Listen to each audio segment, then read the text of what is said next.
Welcome to the Mike Litton Experience podcast. Mike has over 31 years experience in real estate, finance, and investing. He's passionate about being a father, a teacher, a realtor, an investor, and a leader. Everyone has a story, and our passion is to help them tell it. And now, introducing the host of the Mike Litton Experience, Mike Litton. So what can you expect from the Mike Litton Experience? You can expect stories that will inspire, motivate, advice that will sharpen your focus, and expert information on real estate, finance, and market conditions. Being a broker, because you can spend months and months and months without a nickel earned. And then all of a sudden you get a $50,000 commission and everyone's complaining, oh, that 6% is too high.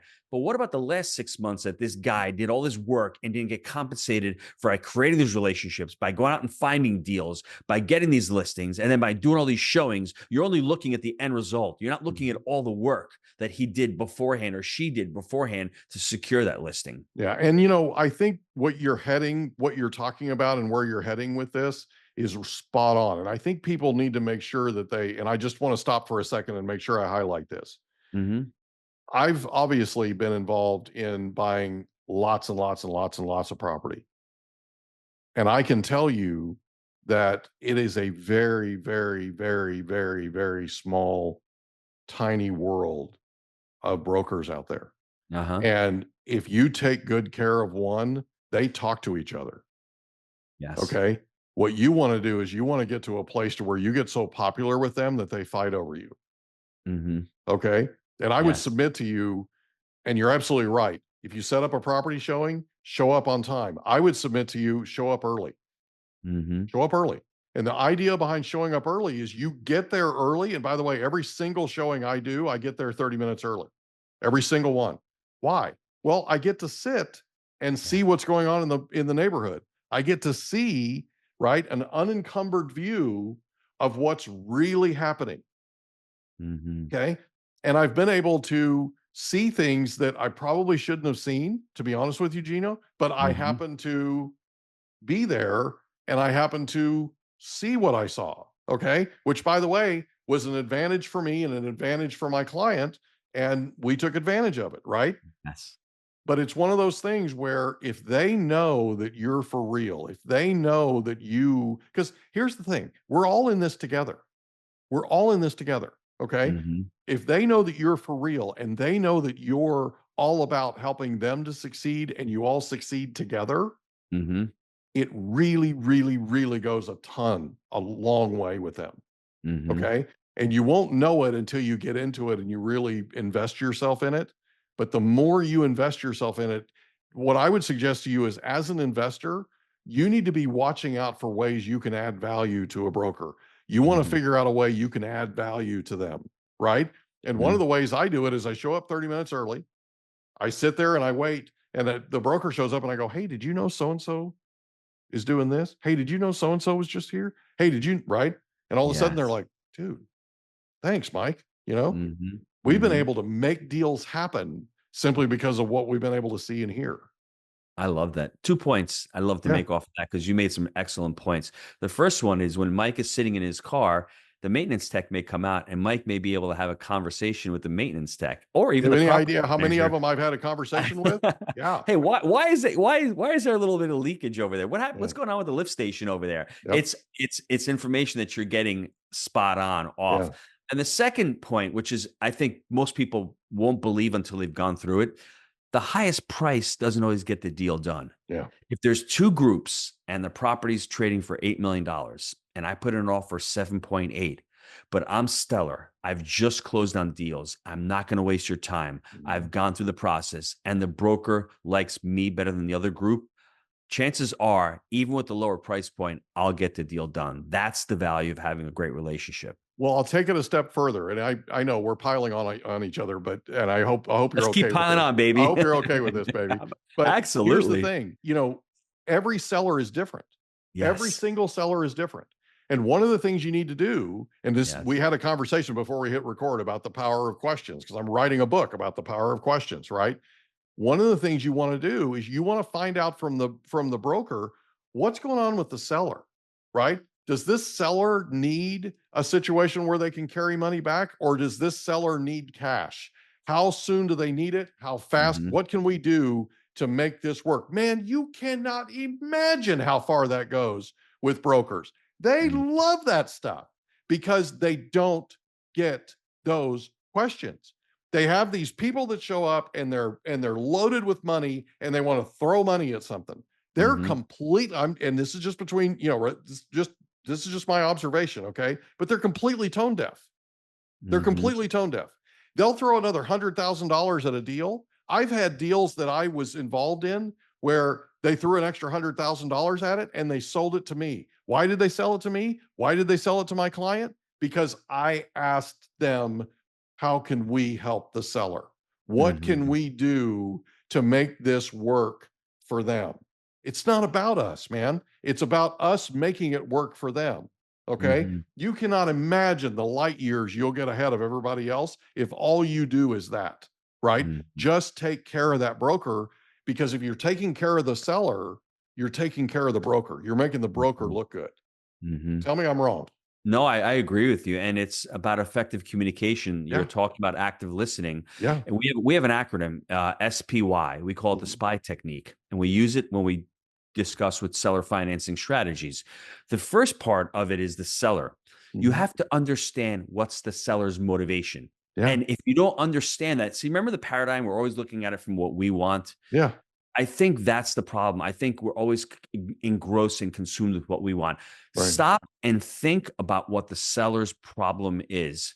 And if you do that and you can solve their problem, you're going to win. The second Yeah. one is the property. Hey, is this property fit your parameters? Is it does the deal make sense? Right. And then the third part is the why, is the you.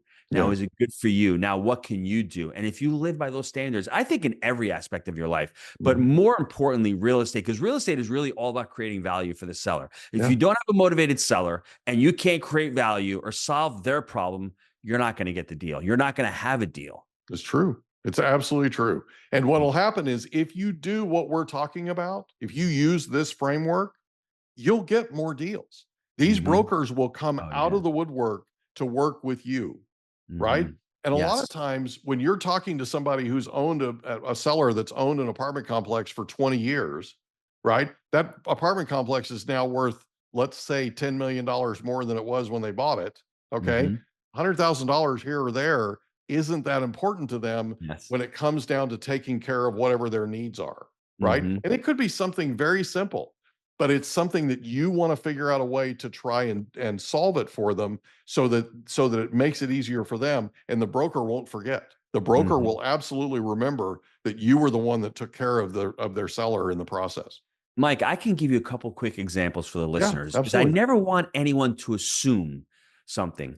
There are sellers in the Southeast that will not sell to groups in New York. They Yeah, want to sell to other people in their neighborhood. They yeah, want to carry on their legacy. We yeah, bought from one of those sellers. He's like, I don't want to sell from those Yankees. My yeah. business partner, Jake, lives in Knoxville. We consummated the deal because Jake was boots on the ground. Jake drove his pickup truck there. The guy was a contractor. You build in the rapport. Mhm. The other thing was this seller did not want to pay a $20,000 fee to the bank because it was a Mhm. prepayment penalty. $20,000 on a $4 Right. million deal, Yeah. bro. We got the 20 G's for you. We'll take care of it. I Yeah. mean, little things like that. Like, don't assume. I mean, it's just silly. The list can go on and on about why these people want to select and work with you. Yeah. You just never know. Another one is we just bought a deal last year from a seller that went to a broker. He thought the commission was too high. He had a number in his mind and he came to us and he didn't want his employees to know and he didn't want his residents to know that the property was going to be changing hands because he was Mhm. afraid of, tenants moving out, which is Mhm. it's good, but he vastly undersold the property. Don't know how he got it for that price. But once again, we think it's for a certain price. He wants convenience. He doesn't want anyone to know he's selling the property. And we made it easy for him to Yeah. transact. Yeah. And that's really where the secret sauce is, right? Mm-hmm. The secret sauce is and everybody thinks it's this confrontational adversarial No, thing, and it's not. It's no. absolutely not. And the Mm-hmm. less you can make it adversarial and confrontational, the more successful you'll be. I agree. You want to work with people that you like. That's what it comes down to. And Yeah. I think it's interesting when people make fun of Trump and what he's doing. He's going from one extreme and making it outlandish, and then we could meet it somewhere in the middle. I mean, if Yeah. that's the way you want to do it, but I think to me, I want to build rapport with somebody, but I really want to know why they're selling it. I want to know the backstory. I mean, Yeah. there's got to be a story why, and ultimately, like you said, how are we creating value? How are we going to close this deal? Yeah, and how do you make it work? How do you make it a Hmm. win, right? Hmm. That's the biggest deal all the way around. No, I Hmm. totally agree. So you guys at some point decided to start teaching investors. When did Yes. you decide to start teaching investors and why? It was 2015. Jake's like, let's write a book. Yeah. I'm like, okay, let's write a book. We wrote a book. And then soon after, we decided to start a podcast. Now, Mike, I had no idea what a podcast was in 2016. So I'm like, okay, let's start a podcast. It was one of Sure. those things where I'm so thankful that I did. I Yeah. don't know if I was scared about getting on camera. The first few shows, whenever you start something, it's just a train wreck. But Yeah. I started liking it because every week I'd get on with a mortgage broker, Mhm. I'd get on with a banker, I'd get on with a realtor, a cost segregation, a CPA, a syndication attorney, and I started learning. So when you start teaching things, Yeah. you have to step it up. I mean, it's Yeah. learn, do, and teach. Mhm. And then after you start teaching, you start learning from others. And then Yeah. we started the Jake and Gino community in 2016. And for me, moving down to Florida, I'd left New York. I was thinking of expanding the property management Mhm. in Florida, but we didn't buy anything down here. I said, Jake, you have all the infrastructure up in Knoxville. Let's start this community here. This will start taking off. We can start building a list of potential investors if we want to do syndications. We'll make some money on the education side. We'll learn. And that was really the genesis of it. Mhm. How amazing is it? How fulfilling is it to watch your students go out and succeed? For me, it's one of those things that I think that's my passion. I think when Yeah. people say, "What do you want to do?" Like when you're 18 years old, I didn't know what the hell I wanted to do. I Yeah. still didn't know what I wanted to do when I was my 40s. I think what everybody ultimately wants to do is they want to create impact in life. And Yeah. I think they want to create impact for others. Mhm. And for some of us, we may be frightened to see that or to say that. But I Mhm. think when you peel back the onion, there is no much more joy in life than getting an email from a student saying they quit their job Yeah. or they closed on a deal. Yeah. Because you're not only affecting that person, you're affecting their family Mhm. and their families, and you're just affecting generations going forward. The students have closed over 90,000 units. I mean, we've Yeah. got over 125 students that have left their jobs. And it's a hard thing to teach multifamily because it's not one of those things where you go out and buy a single family home and you're like, hey, I've got I got some credibility. I've got some experience. I've done a deal. It Mhm. takes a lot longer. There's a lot longer learning curve, and people Yeah. get disillusioned. And this market cycle the last couple of years has been a lot more challenging for everybody. So Mhm. for people to get some type of experience or some type of wins doing multifamily, it can be challenging. But Mike, I'm telling you, it is a lot of fun. And Yeah. for me, if I had to sit back, I wish I'd become a life coach sooner in life. I became a life coach back in 2014. I would recommend anybody listening to this just Google life coach, and you'll know, Mike. You've been talking about empowering questions. You've been talking about listening. These are all skills that life coaches have. They live by, and even if you don't want to become a life coach, the personal development that you'll derive from it and the growth that you'll get is worth a couple $1,000 that you invest. I promise you. Yeah, I totally agree with that. I totally agree with that. It's one of the best things people can do because Hmm. it teaches them how to be more effective communicators. It teaches them how to be empathetic, right? Hmm. And I want to tell you something. I want to acknowledge you. And the reason I do is not just because of everything you're doing to help people, but it's interesting when you look back at your life story, you've been exhibiting servant leadership for a long, long time since you were in your teenage years, Hmm. right? And even before you were in your teenage years, when you would go and work with your dad at your dad's restaurant, you know for a fact he appreciated that. You know for a fact that was a big, big deal to him. Okay. Hmm. Hmm.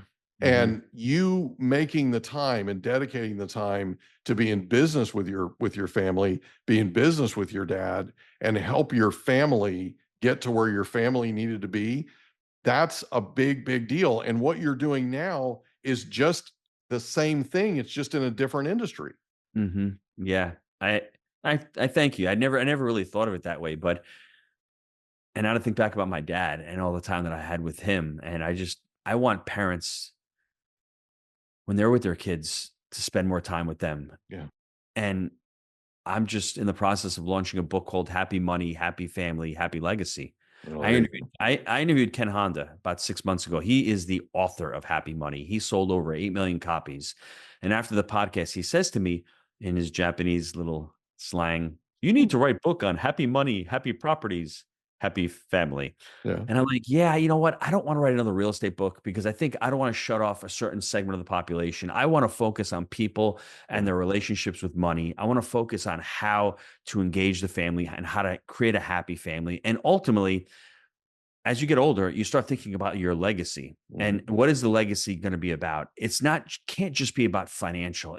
For me, it has to be about leaving your values, leaving your children in a better situation, teaching them to become financial stewards of the money that you're passing on to them. Because ultimately, it's not yours. I think it belongs to God, to be honest with you. So we're here. We need to be stewards. We need to teach them. So for me, the whole book has been a journey of the last 20 to 30 years of my relationship with money and how I've tried to become closer with my family. Yeah. And it's what your dad did for you. Mm-hmm. That's a Yes. big deal, right? It's why we do this podcast the way we do, because everything's connected. It really Right? is. It really is. And you start looking at the thread of somebody's life, and you look at your thread of your life and how important your family has always been to you, and how you've dedicated your life to helping your family. Now what you're doing is you're taking that same desire to serve and add value, and you're taking it to the general public. And that's a big deal. That's a big deal.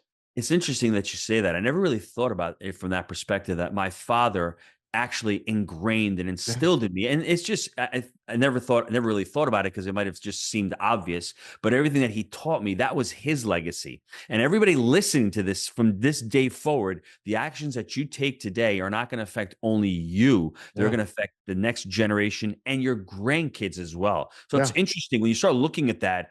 It's time to stop wasting time, and it's time to start making plans. Yeah, and get after it, right? Yes. So the thing that we talk about a lot in this podcast is we talk about paying it forward. Because if you look at my life, if you look at your life, if you look at anybody's life, you look at their life story, there were people that came in and out of your life that were mentors, right? Your dad was probably the biggest one, right? Your mom was a big part. Okay. She was a big mentor for you. These people, and Jake obviously is a big part. These people that are mentors that have helped you over time, we owe it to them to help others. So when you come across somebody who's younger and maybe they're going in a particular direction, and you know that they should be going this way instead of that way, right? It's incumbent on us to talk with them. It's incumbent on us to stop what we're doing, because we oftentimes don't have time to do this. Okay. And the people that helped me and you over our lives, they didn't have time either, but they took the time. They stopped us in our tracks, and they said, look, you need to do it this way versus, you know what I'm saying? Yes. And it's a big deal. Paying it forward, to me, is something that it's part of our legacy, and it's part of what we need to do to honor those who came before us and helped us. When we had that conversation about life coaching, I think one of the aspects of it is having a conversation with yourself. Yeah. And most of us don't have that. And I'm speaking for myself. Sometimes we just don't really like ourselves. Yeah. And if there's no self-love, sometimes it's hard to go out and reach out and to help others. We have to get right with ourselves first. And I should be the first one to tell.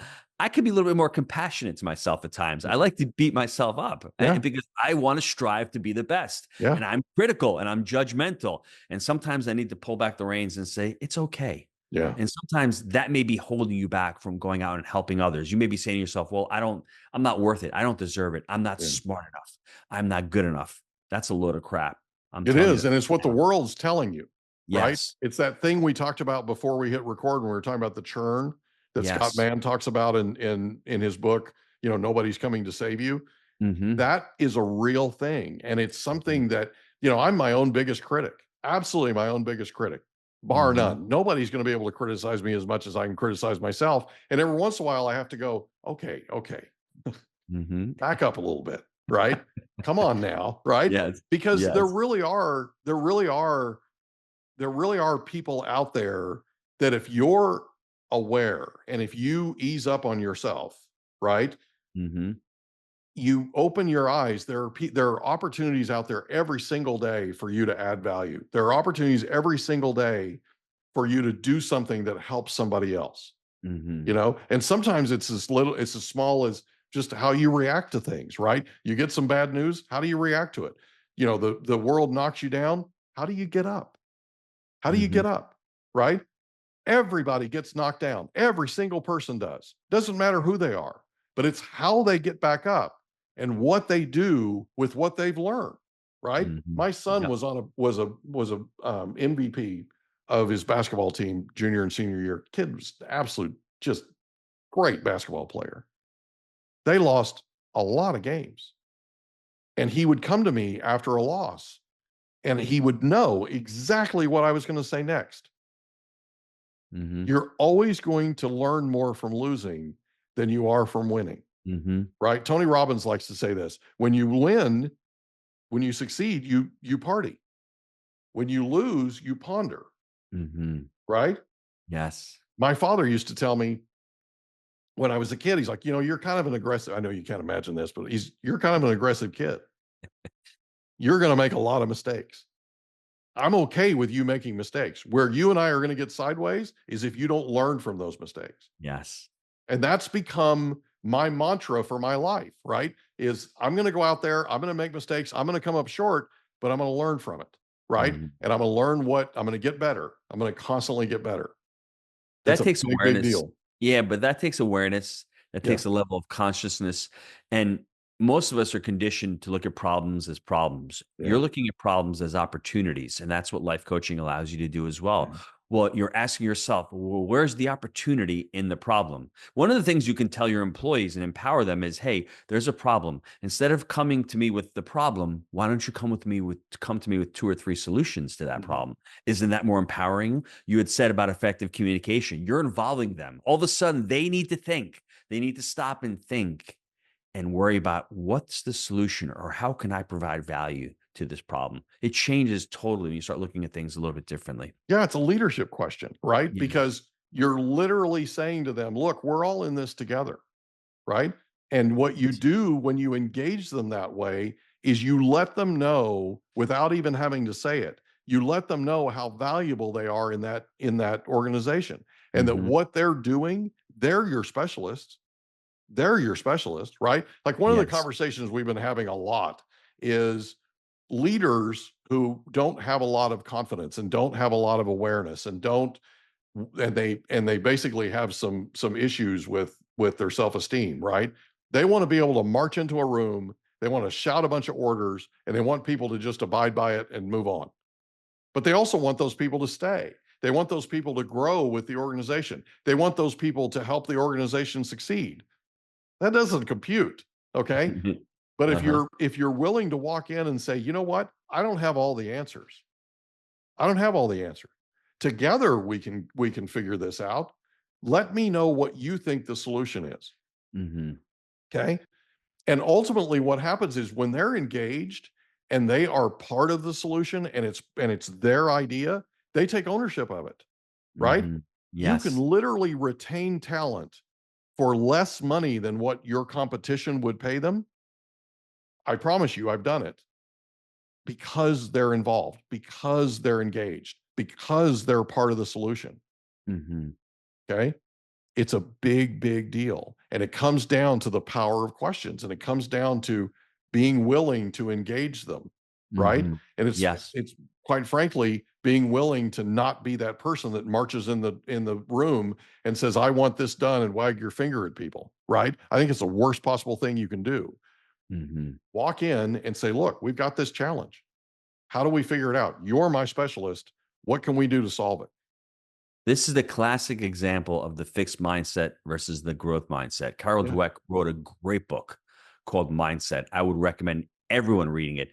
The wagging person, that's the fixed mindset. Lee Iacocca had to be the Yep. smartest person in the room all the time, had to always be right, could never give anybody else credit. But when there was a mistake, he'd crumple and he'd be blaming everybody else. John McEnroe was the same. The growth mindset is exactly what you're talking about, Mike. Somebody who's willing to say, I made a mistake. How do I learn from that mistake? Because we aren't born innately with these abilities. We need to learn things in life. So if you can understand that there's the fixed mindset and a growth mindset, and which one do you want to adopt? Where are you in your life? Because you're going to be in different areas of your life, whether it's fixed in one area and growth in another area. Understanding if you can adopt the growth mindset in all areas of life, your life will be so much better. Yeah, no, it's totally true. Totally true. Is there anything you wanted to cover before we wrap up? Happy money, happy family, happy legacy. It's great to make the money. When's it coming out? It's getting uploaded right now, so it should be coming out by the end of the year. Awesome. Okay, do me a favor. I think they should read Ken Honda's book as well, because I think people don't understand. We're not saying that money is going to make you happy. It's just the energy around the money. I had unhappy money when I was working at the restaurant. I didn't want to be there. I hated the job. This to me is happy money. Yeah. Following your sole purpose, your passion, having an abundance mindset. That's what happy money is all about. Yeah, I totally agree with that. So get me the link to it. We'll put it in your description. Okay. Absolutely. We'll do. All right, buddy. Thank you so much for being here. Thank you for being our guest on the Mike Litton Experience. This has been a lot of fun. Thanks, Mike. We hope you enjoyed another episode of the Mike Litton Experience. If you did, do us a favor, smash that subscribe button, tell your friends, family, and coworkers about our program, and wherever you get your podcasts, please leave us a rating. It helps us to connect with quality people just like you. And that's a wrap. Another episode of the Mike Litton Experience in the books. Reach out to Mike on Instagram at Litton Realty. Want to meet with Mike? Check out calendly.com/Rio760.